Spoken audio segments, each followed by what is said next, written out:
জবাব দেন। এক নম্বর প্রশ্ন, আপনাদের রাসূল বলেছে আপনার একজন আল্লাহ ইমানদারকে যে জান্নাত দেওয়া হবে, এই জান্নাতটা এই পৃথিবীর 19,70,50,000 বর্গ মাইলের মতো 10টা পৃথিবীর সমান। কিন্তু আপনার রাসূল তো বলেছে সেই জান্নাতের সমস্ত জান্নাতকে ছায়া দিবে মাত্র একটা গাছ দিয়ে। প্রশ্ন নাম্বার 2। 2 নম্বর প্রশ্ন, হুজুর আমার 2 নম্বর প্রশ্ন হচ্ছে, আপনার রাসূল বলেছে জান্নাতের মধ্যে জান্নাতে মানুষ যখন যাবে, জান্নাতে মানুষ যাওয়ার পরে ওই জান্নাতের মধ্যে যে খাবারগুলো দেওয়া হবে, এই খাবারের স্বাদ শুধু বাড়তেই থাকবে, বাড়তেই থাকবে, যত খাবে তত রুচি বাড়বে। এটা কেমনে হয়? এইবারে 3 নম্বর প্রশ্ন করলাম, আপনার রাসূল তো বলেছেন আল্লাহ পাক জান্নাতের ভিতরে জান্নাতি মানুষদের জন্য যে নাজ নিয়ামত রেখেছে, এই নাজ নিয়ামত মানুষ বারবার খাবে, খাওয়ার পরে কোন মানুষের কখনো পায়খানা প্রস্রাব হবে না। ইরাকের রাজধানী হচ্ছে বাগদাদ। এই বাগদাদের মধ্যে আল্লাহর একজন জবরদস্ত, আল্লাহর একজন মাহবুব বান্দা ছিলেন, যার নাম হচ্ছে হযরত জুনাইদ বাগদাদি। আল্লাহর এত বড় মাহবুব বান্দা ছিলেন, বিশাল বড় আলেম ছিলেন এবং আল্লাহর একজন ওলি ছিলেন। জোরে বলেন সুবহানাল্লাহ। হযরত জুনাইদ বাগদাদি রাহমাতুল্লাহি আলাইহি দরবারে শুধুমাত্র মুসলমানেরা আসতো ব্যাপারটা এমন নয়, অন্য ধর্মের মানুষেরা পর্যন্ত আসতো। অন্য ধর্মের মানুষ আসতে আসতে একজন যুবকের সাথে তার মারাত্মক ধরনের সম্পর্ক হয়ে গেল। হযরত জুনাইদ বাগদাদি রাহমাতুল্লাহি আলাইহি তিনি যখন মানুষের সাথে আলাপ করেন, আলোচনা করেন, এরপরে সেই যুবকটা সেই জায়গার ভিতরে বসে থাকে এবং যে বিষয়ে আলোচনা হলো, এই আলোচনা যেটা বুঝে নাই, হযরত জুনাইদ বাগদাদির কাছে একটা একটা করে জিজ্ঞেস করে সেখান থেকে জেনে নেয়। ইহুদি ধর্মের যুবক বিভিন্ন প্রশ্ন করে জুনাইদ বাগদাদির কাছে এই প্রশ্নের জবাবগুলো নিয়ে নেয়। মারাত্মক একটা সম্পর্ক হয়ে গেছে। কিন্তু জুনাইদ বাগদাদি কোনোদিন বলে নাই তুমি মুসলমান হও। এমন অবস্থায় দিন যেতে যেতে অবস্থা এমন হয়ে গেল, হযরত জুনাইদ বাগদাদি রাহমাতুল্লাহি আলাইহি তিনি বিকেল বেলা মানুষদেরকে তালিম দিতেন। হঠাৎ করে একবার তাকায় দেখে ওই যুবকটা তালিম শেষ হওয়ার সঙ্গে সঙ্গে সেখান থেকে তাড়াতাড়ি করে চলে যায়। তিনি চিন্তা করলেন প্রতিদিন আমার কাছে বসে বিভিন্ন বিষয়ে প্রশ্ন করে, কিন্তু আজকে তো কোনো প্রশ্ন করতেছে না, এর কারণটা কি? এইবার ডাক দিলেন, যুবক তুমি থেমে যাও, এবার আমার সাথে কথা বলো, তাড়াতাড়ি কেন যাও? আজকে কি তোমার কোনো প্রশ্ন নাই? এইবার সেই ইহুদি যুবক ডাক দিয়ে বলতেছে, হুজুর বিয়াদবি মাফ করবেন, আমার মন চায় আপনার কাছে বিভিন্ন প্রশ্ন করে করে জেনে নেই, কিন্তু আজকে আমাদের ইহুদি ধর্মের একজন লিডার আসবে, নির্দেশনামূলক আলোচনা শোনাবে, যে আলোচনায় আমরা দীর্ঘ 1 বছর পার করবো। কত বছর? কত বছর? 1 বছর পার করবো। জুনাইদ বাগদাদি রাহমাতুল্লাহি আলাইহি বললেন সেই মজলিসটা কোন জায়গায় হবে? তখন বলল আমাদের পাশের গ্রামের অমুক জায়গায় হবে। জুনাইদ বাগদাদি বললেন আমি যদি যাই কোনো সমস্যা হবে নাকি? সেই যুবক দেখে বলল, হুজুর না, আপনি সেই জায়গার ভিতরে যাবেন না। বলো কেন যাব না? তখন বলল সেই জায়গার ভিতরে মুসলমান মডেলাও, যদি কোনো মুসলমান শব্দ সেই জায়গার মধ্যে যায়, তার সন্ধান পাওয়ার সঙ্গে সঙ্গে তাকে হত্যা করার রায় দেওয়া হয়। সম্মানিত মুসলমান ভালো করে বুঝলেন। যখন এই কথা বললেন, জুনাইদ বাগদাদি রাহমাতুল্লাহি আলাইহি বললেন ঠিক আছে তুমি যাও। এইবার জুনাইদ বাগদাদি রাহমাতুল্লাহি আলাইহি চিন্তা করলেন তাদের ধর্মের কথা বলবে, সেই জায়গার ভিতরে কেন প্রতিবন্ধকতা? আমাদের ধর্মের কথা যখন আমরা বলি তখন তো সবাই সেখানে শুনতে পারে। সেও তো ইহুদি ধর্মের একজন যুবক, বিভিন্ন বিষয়ে প্রশ্ন করার পর তার উত্তর আমি দিয়ে দেই, কিন্তু তাদের মজলিসে আমি গেলে সমস্যাটা কি হবে? তাহলে অবশ্যই যাওয়া দরকার যে সেই জায়গায় কি হয়। যখন বলল যে মুসলমান পেলে তাকে হত্যা করা হয়, তখন তিনি আগ্রহ বেড়ে গেল, আসলে এখানে বলে নাকি এটাই আমাদের শোনা দরকার। কারণ আল্লাহ পাক বলেছেন লাতাজিদান্না আশাদ্দান নাসি আদাওয়াতান লিল্লাযীনা আমানুল ইয়াহুদ ওয়াল্লাযীনা আশরাকু। আল্লাহ রাব্বুল আলামিন বলেন নবীজি আমার আপনার উম্মতদেরকে জানায় দেন, আমার যত বান্দা বান্দী আছে তাদেরকে জানায় দেন, তাদের জাতীয় শত্রু হিসেবে 2টা জাতিকে পাবে। 1 নাম্বার হচ্ছে ইহুদি আর 2 নাম্বার হচ্ছে মুশরিক।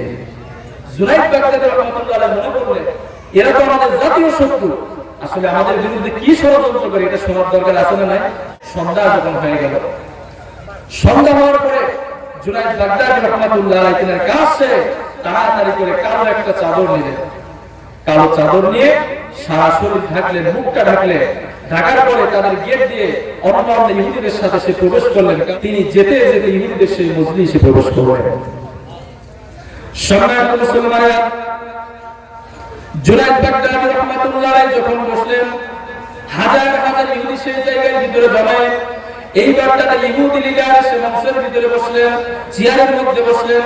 বসার পরে সেই তাওরাত কিতাব সামনে নিলেন, কিন্তু তাওরাত কিতাব থেকে কোনো কিছু সে বলে না, জবানটাও বলে না। নেতৃস্থানীয় ইহুদি যারা ছিল ডেকে বলতেছে, হুজুর আপনি কেন আজকে কিছু বলেন না? আপনি এখানে এসেই তো আপনি আলোচনা শুরু করে দেন। এইবার ইহুদি লিডার ডেকে বলতেছে, আমার উপস্থিত ইহুদিরা তোমরা শোনো, এই জায়গার ভিতরে একজন মুসলমান আছে। তোমরা জানা মুসলমানের সামনে আমি আলোচনা করি না। এই মুসলমান যতক্ষণ থাকবে ততক্ষণ পর্যন্ত আমি তাওরাত থেকে কথা বলার কোনো ক্ষমতা রাখি না। এত প্রোটোকলের ভিতরে কিভাবে মুসলমান আসতে পারলো? সবাই এক বাক্যে রেখে বললো, হুজুর কোথায় আছে তাকে আমাদেরকে দেখায় দেয়। সেই ইহুদি নেতা মঞ্চ থেকে একেবারে প্যান্ডেলের কোনায় দেখিয়ে দিচ্ছে, ওই যে দেখো কারো চাদর পরে যে একজন লোক বসে আছে, সেই হচ্ছে মুসলমান। এবার ইহুদি রেখে বললো, সেই ব্যক্তির সাথে খবরদার তোমরা কোনো খারাপ আচরণ করবে না। এই ব্যক্তিটা মুসলমানের একজন সম্মানিত ব্যক্তিত্ব। এই ব্যক্তিকে তোমরা এই জায়গায় স্টেজে নিয়ে আসো, তার সাথে কথা বলবো, খবরদার তার সাথে যেন বিয়াদবি না হয়।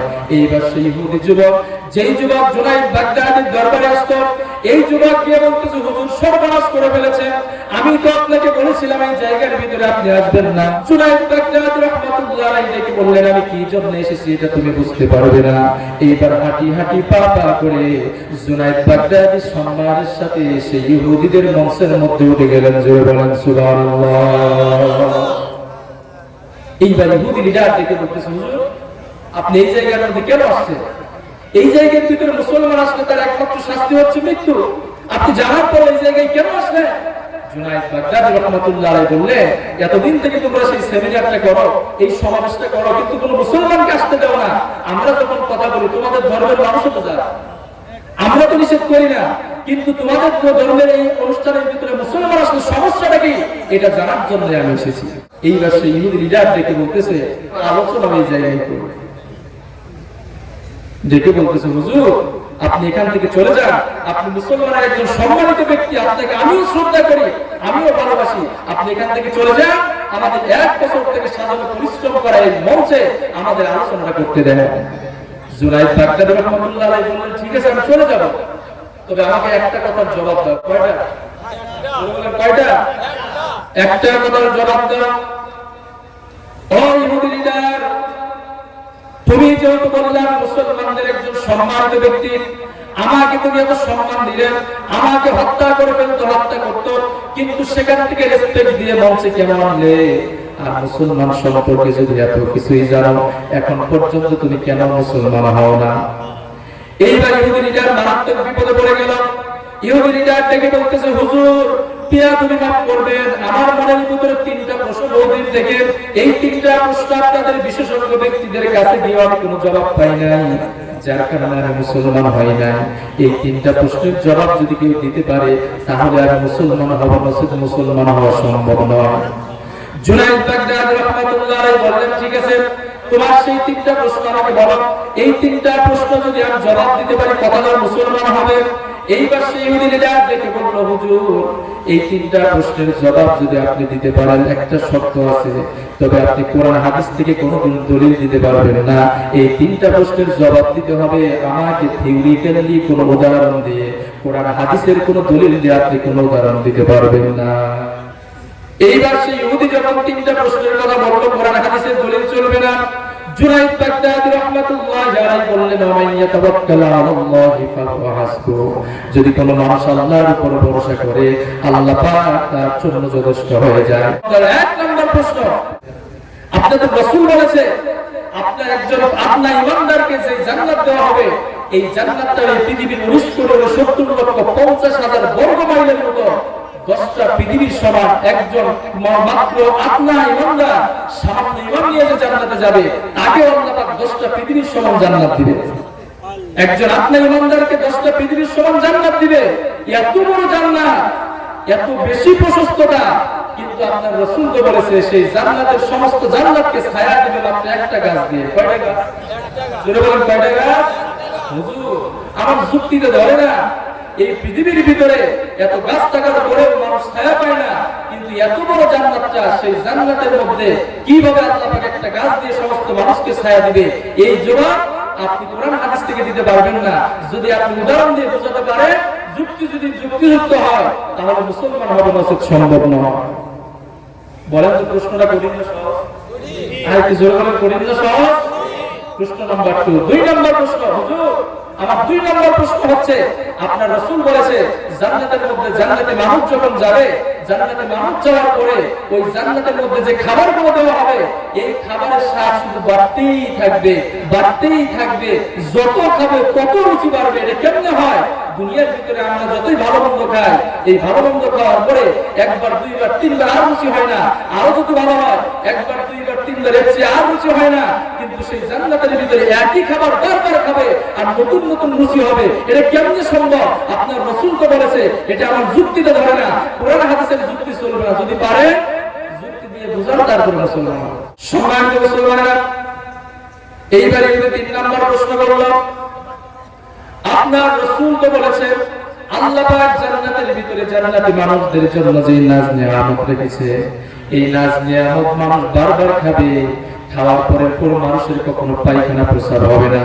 বুখারী হাদিসের ভিতরে এসেছে, যখন জান্নাতি মানুষগুলো জান্নাতের মধ্যে যাবে, জান্নাতে যাওয়ার পরে এই মানুষগুলো যখন খাবার খাবে, এই রুচিকর খাবার বারবার খাবার পরে জান্নাতি মানুষের পায়খানা প্রস্রাব হবে না, শুধু একটা ঢেকুর দিবে, সঙ্গে সঙ্গে সমস্ত খাবারগুলো হজম হয়ে যাবে।